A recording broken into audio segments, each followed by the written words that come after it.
360项出状元。劳动部呢最近办台湾特色产业的这服装比赛，有超过300件的作品来比，就望讲透过少年设计师因的创意，互人看到每一个行业的服装甲穿插背后，拢有值得咱家己尊敬的所在。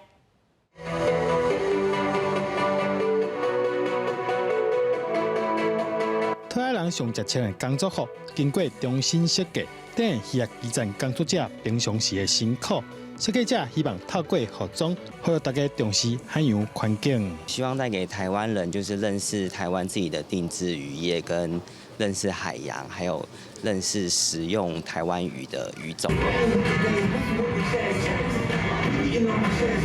够经验的桥班人员、地方的作息人、修车师傅穿插设计，要使看到设计师的用心。劳动部举办台湾特色产业形象的服装设计比赛，6组入选作品在线顶展出，希望透过少年人的角度，为各行各业赞声。以台湾传统文化作为设计理念，那希望让更多人看见台湾传统文化的传承跟精神，让大家知道哦，我们其实不管是农林渔牧工作各种特性，它其实并不像大家所想的那种刻板印象，说欧的是欧秋，它其实有很多的工作，透过它的服装设计，其实是可以颠覆大家的想象，也可以创造新的价值。劳动部讲，目前创客基地除了提供免费学习的空间，各创业辅导，希望培养少年对创造到创业，亲手实现家己的梦想。记者对君和新竹报道。